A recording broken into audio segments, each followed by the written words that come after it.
Hi, welcome to the SAIC studio. For those joining us for the first time, we're live from SAIC's headquarters in Reston, Virginia.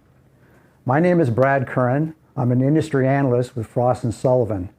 I'm joined by Josh Jackson, Senior Vice President of SAIC's Army Business Unit, and Greg Fortier, Vice President of SAIC's Army Business Unit. Thank you for this opportunity to speak with you today. We'll be discussing the pressing and complex issue of unmanned aerial systems and how they pose a threat to militaries and law enforcement agencies worldwide. Counter Unmanned Aerial Systems, commonly known as CUAS, is more than a $1 billion market, and it's growing fast, more than 10% a year, because of the proliferation and weaponization now of unmanned aerial systems. Today, in the next few minutes, we'll cover the latest advancements, challenges, and counter-UAS solutions that can ensure mission effectiveness against evolving threats. Before we begin, we'd like to remind you to use the chat for any questions or comments you may have.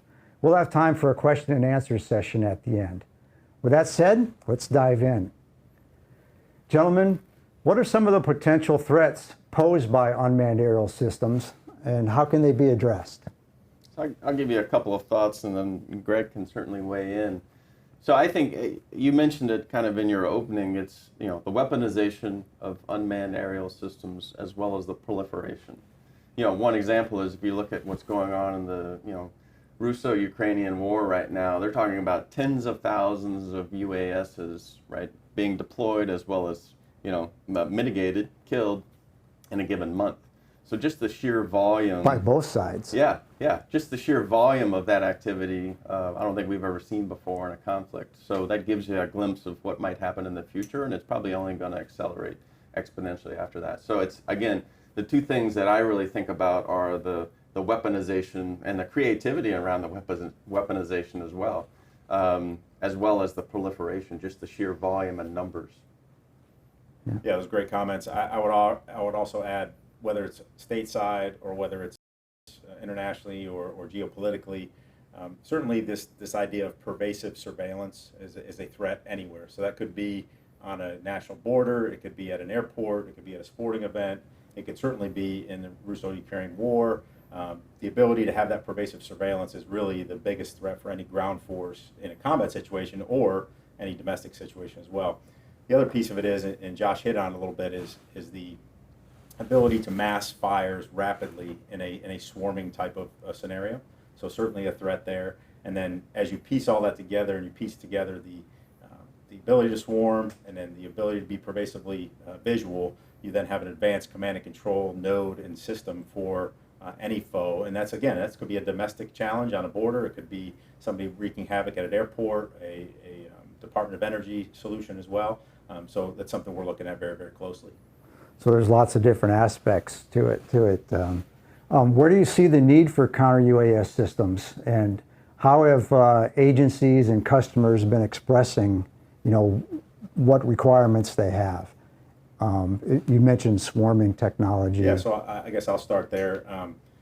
There's a need everywhere, and we at SAIC, as we've attacked this problem and evolved our solution set, we've done it holistically, and not only holistically within the customer base, but also within the company and the lines of business. So in the civilian sector, whether it's the TSA or FBI or Homeland Security, certainly a need, and those ongoing conversations are happening.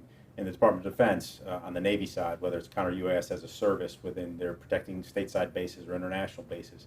On the Army side, whether it's a pilot program that's just been recently competed for down at Redstone Arsenal. Taking a look at all of that, and then of course, because we're in this unique situation of supporting Ukraine, there's a demand signal there as well. I think also you're seeing it's almost a race between unmanned aerial systems and just unmanned systems in general and the counter of that. So there's a tit for tat going on about how do the unmanned systems, how they are advancing with their technologies and how the counter of those technologies is advancing too, across the spectrum of detecting them, identifying them, whether they're friendly or whether they're just inert, tracking them, and of course mitigating them in different forms and fashions. And I think we're seeing a kind of a bounce back and forth of both the advances in the unmanned aerial system side, as well as how do we counter those threats. So there's several different components. You have a sensing component, communications or collaboration component, and then some way to actually take out the unmanned system, either through jamming or through a hard kill. Yeah, Could you talk a little bit about those components? We talk about the term defeat. Right? Defeat. So it isn't necessarily kill or capture. It could be capture. It could be take control, cyber takeover. It could be geofence, and it could be kinetic in our solution. Okay. All right. So again, what are some of the current capabilities and how do they vary across different platforms and technologies? Are there some that are simply sort of like an electronic warfare solution, or some that are just guiding a traditional gun system, or the newer directed energy systems? How and what types of platforms are they on ground vehicles and naval vessels? Can you talk a little bit about that, the different technologies involved and platforms that they're mounted on? So I think you're going to see platforms across the board. So mobile, fixed, very lightweight, man portable, trailer based. So you'll see all sorts, and I think we see a need and a demand for all sorts of both size as well as, and in general, for the more sophisticated needs, we see our customers looking for a multi-layered approach. So not a singular threaded approach. You want to have multiple ways to detect in case one of those, potentially there's an emerging threat that you haven't considered, and you need a way to capture that on the detection side and the identification side. So you want a multi-layered approach, not just a single way to, whether it's electronic or EOIR. You want multiple ways to detect it and then multiple ways to engage it, because you may not always want a kinetic engagement for the mitigation phase as well. You may want to capture it because there may be some valuable intel that you can gather from that, or you may be in a scenario or geography where you don't want to deploy a kinetic means for multiple reasons. So I think we're seeing a demand for multi-layered, kind of multifunctional approaches. Obviously that drives the complexity. So you also need a way to drive some autonomy and automation in that kill chain itself. And so we fundamentally have invested a lot of effort and money in the command and control aspect, as well as applying AI in ways that we could automate and accelerate that kill chain. Yeah, and we've been at it a long time, right? So we've certainly been at it for the better part of the last decade and have learned a ton about that. And through that process, we've, as a technology agnostic integrator and as the premier integrator of ensuring that maximum capability is delivered through the minimum amount of product, we have a series of companies and tremendous partners and partnerships across many, many years that are our best of breed. They're in our bullpen, if you will, and whatever that requirement is, we can then reach to them and say, okay, this solution requires an EW, or it requires a non-kinetic solution. So let's go to some of our best of breed folks in that space. Or this is a kinetic solution, so we're working with new companies. We've had the great pleasure and privilege to demonstrate now 3 times on some Western test ranges here in the United States of our capability. And each time we've brought some of the same partners, and we've brought some different partners, depending on what the scenarios were or what was asked of us. So we have a competition, of course, within the greater business space in the market of counter UAS, but we also have a competition internally to SAIC in that best of breed partnership that are vying to be that next generation solution, keep up with that technology advancements, and be incredibly relevant at the appropriate speed so that we can, again, tackle the tailorable, layered, scalable solution that Josh talks about. So you have to have a team of companies that provide all of these different technologies, and then SAIC basically serves as the integrator.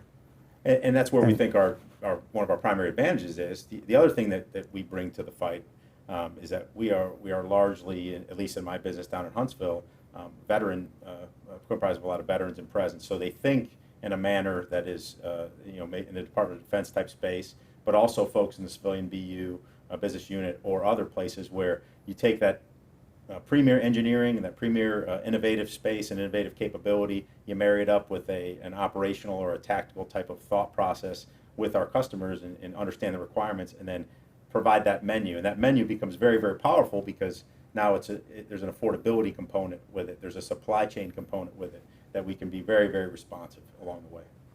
I think, Brad, too, there's interesting dynamics just in the market itself when you think about countering unmanned aerial systems. Just the number of companies across the globe that are involved in if you break it down in the different phases of the the kill chain of counter UAS, from the detection. There's dozens of companies working on advanced detection techniques. Some have been in the market for a long time, some are just emerging. There's a lot of investment, private investment going into these firms as they see opportunities in the commercial space, in the critical infrastructure protection space, as well as the defense market. And right now, it seems like the bulk of the buying is, around the defense national security space. But, over the course of the next few years, that may pivot as things get a little bit more cheaper in terms of the technology, and some of the threats proliferate. And so my understanding, you can tailor a solution. You have the intense military environment, but you could also protect the nuclear power plant, protect the Super Bowl. No doubt. Those kinds of still dangerous, but not quite as intense applications. Local airports, some of the most critical airports. Even if it's just a nuisance, you can cover that as well. Right. Kids out there being a nuisance, you can help with that as well. Absolutely. Yeah, and it's almost like buying insurance, right? You don't know you need it until you need it, right? And I think when the economics of buying a robust solution for the kind of threat that whatever environment you may be facing is, then I think we'll see more and more in the commercial spaces, across the world. Even private individuals that may want to protect some of their, or businesses that may want to protect some of their. You think about corporate espionage that may be levied using unmanned aerial systems or other unmanned systems. Companies may want to protect themselves, just like a piece of critical infrastructure or a defense establishment. Okay, very, very good. What research and development efforts are needed to advance the state of technologies going forward as people, as adversaries become better at deploying and weaponizing unmanned aerial systems? What R&D needs to take place now so that you're ready for the future? So I think the biggest thing that we're looking at kind of over the horizon is there's pretty good solutions for engaging single unmanned aerial systems right now. The real challenge is how do you handle swarms, multiple UAVs, UASs, maybe from multiple directions, things that would kind of clog our current systems and approaches.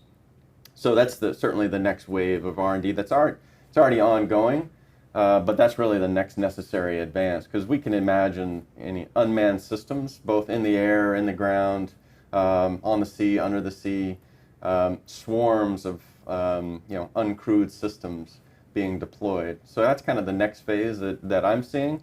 Greg, you're a lot closer to it. Yeah, so I spent a lot of years in the Army and the R&D environment and space, and something that you have to almost always start with is the network. And the network is always a challenge as you work through. So understanding the network of whatever the customer is, that could be a civilian network within the FAA. It could be the military network or the comms network within our DoD. It could be networks within each of the services. Understanding and continuing to advance with those networks and being truly that technology agnostic integrator. Now, a lot of folks are going to say that they can integrate, and that's a true statement. A lot of folks can say that they have an open systems approach or an open system idea, and that may be true to some degree. A lot of folks will say AI and ML. Understanding first the network, how to communicate, understanding how you integrate each of the components and being flexible enough where the standards have been defined properly. So from a research and development side, which of these open system standards are most applicable? Which ones are easiest to integrate from not only our side of the fence, but also within the DoD or the civilian agencies or what we've already talked about.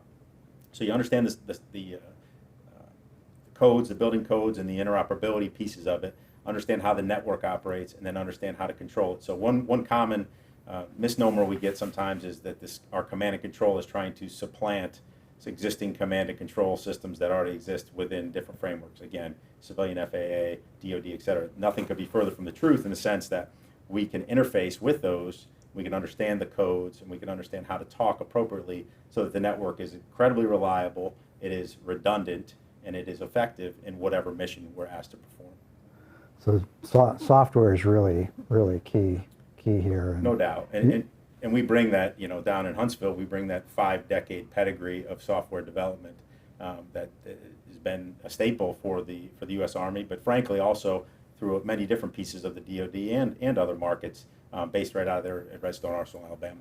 And one of the things, kind of touching back on software and the complexities, right? Just looking at a single UAS that you're engaging in, that's fairly simple from a command and control standpoint and engagement. And then ultimately a decision of, are you going to engage this threat and how are you going to engage it? That's fairly simple. When you start integrating it into maybe a larger, surveillance system, base protection system, force protection system, in a complex scenario, you add in swarms potentially, multiple threats from multiple directions.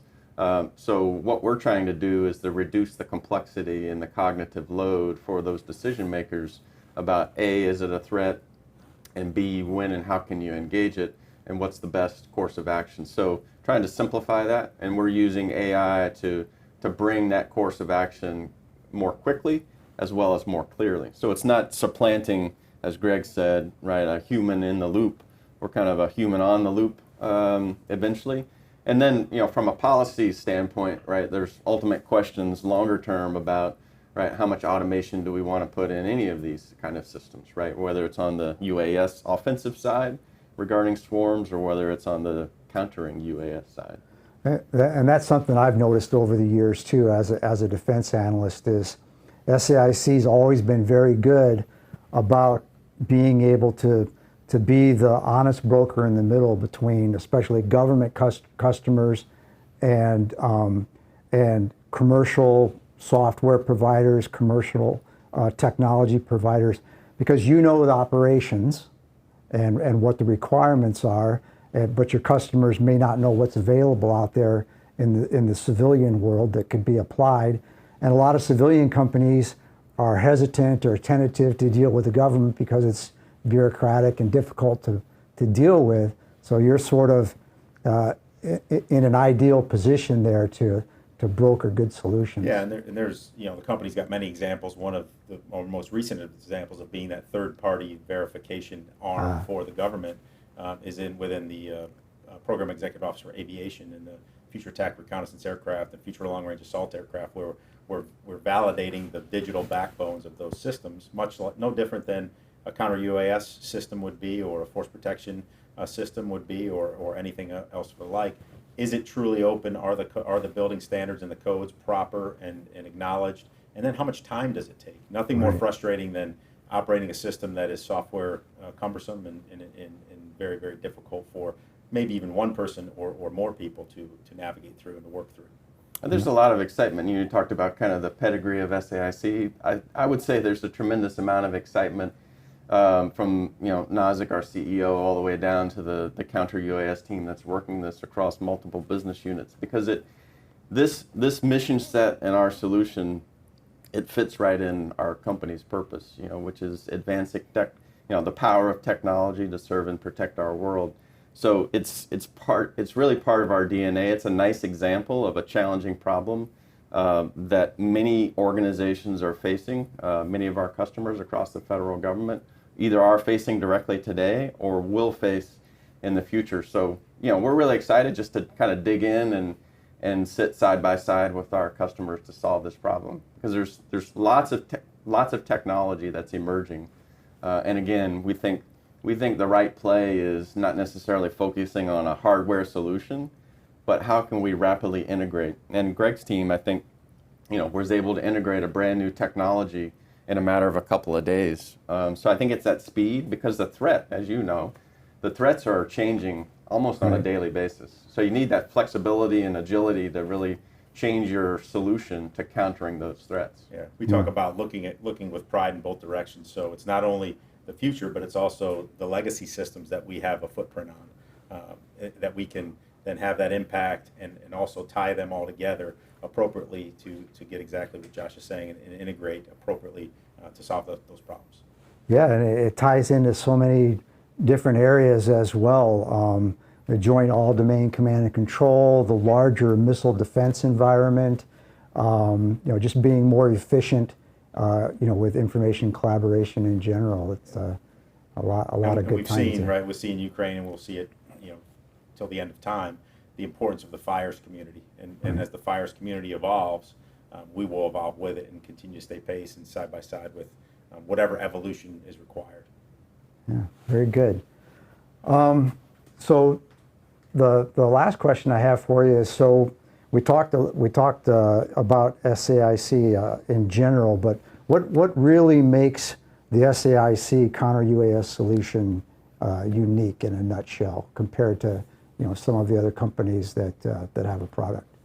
Yeah, I think there's a lot of things that make it unique internally as I've watched it over the last 18 months and watched the team really evolve with what we had, use that pedigree and that experience, but the innovative nature of how we're getting after it, the understanding of all of the different markets and all of the different customer base, the ability to collaborate across the power of SAIC and the 26,000 folks that work for the company, and then the tireless commitment to solving those, the solution is really exciting, as Josh has said, and really powerful for our team. Yeah, and I would just add, we talked a little bit about the modular and open systems approach. We think that's key, especially in this particular, mission area, is being able to rapidly integrate new technologies and new approaches. Because at the end of the day, it's not just about the technology to solve these kind of problems, but it's about the ConOps. It's about, how you stitch this, the overall solution together, and how quickly and rapidly you can integrate and kind of evolve the solution as well. And we're focused singularly on that, and we'll continue to. Okay, very good. Tiffany, do we have some questions from the audience? We certainly do. So Tommy asks, I'm interested in how the tech solutions are effective against threat UAS swarms. I'd also appreciate any discussion on how solutions integrate into Army integrated air defense architecture. Great. Great. So first of all, relative to swarms, so a part of what we've done, I've talked about the Western test ranges a few times, and I've talked about how we've been going out there about every quarter for the last 2 years. One of those demonstrations that we did for the Rapid Capabilities and Critical Technologies Office down at Redstone Arsenal was to test a high-powered microwave and to integrate to that high-powered microwave. Now, of course, we don't make that kit. It's one of our partners, but that was an early look for the government to see all those different size, weight, power challenges along the way to get after that. The second piece of it, in terms of the fires community, I've already spoke to this a little bit, the integrated fires network and all of that discussion. So we are talking every hour, it seems, and sometimes late into the evening with the fires community and with the folks down both at Fort Sill and at Redstone Arsenal to understand it. It goes back to, yes, we have a software solution that ties our pieces of the puzzle together, but our last demonstration at the Western Test Range actually talked about or actually utilized a different command and control system where we had integrated into and just didn't have to use our system at all. So modular, open, scalable, tailorable, all those words apply, but also on the software side and the greater network, we're having those conversations, we're at the table, and we're understanding exactly what's required as we move forward. I think if you think about swarms too, if you think about how the swarms themselves are controlled, right? Is it one operator controlling 20 UASs? Is it one operator controlling one UAS that's kind of the master, and the others are controlled by that one, or are they all completely autonomous, right? Disconnected and operating in a fully autonomous fashion, separate. So depending on how they're operating, right, we also have to tailor the mitigation mechanisms too, even in the electromagnetic warfare spec side of things. So I think, you know, as we think about the evolution of those swarm threats and how they're controlled, we'll have to think about how we adapt our countering those as well. Yeah.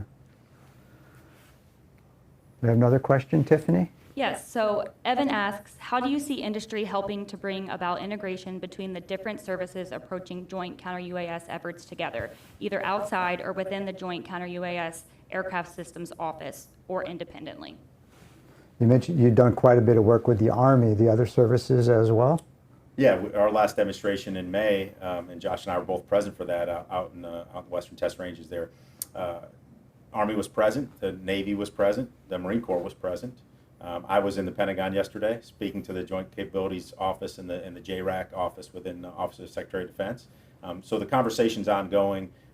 There's a great understanding, and I tip my cap to the Joint Capabilities Office and the folks there that have done a really, really nice job of coalescing all of the available technologies, everybody that can participate or that can bring something to the fight. Our very first demonstration, there were 26 proposed companies to demonstrate.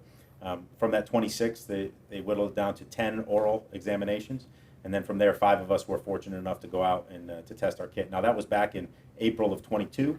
Since then, we continue to learn, continue to grow, continue to be a part of that dialogue within those offices. So there are no surprises, I don't think, across the services, and frankly, I don't think there's any surprises in other markets as well. And we'll see some language, hopefully, on the civilian front that'll come out of the NDAA and folks. Other bills that are being prosecuted as we speak through Congress. So the conversations are alive. It's well, and folks kind of understand where and what they bring to the fight. Well, thank you very much, gentlemen. So we've seen that the counter-UAS market is essential. It's large. It's growing. SAIC has a unique solution, and we want to thank everyone for joining us today. And you can learn more at SAIC.com. Thank you very much for tuning in.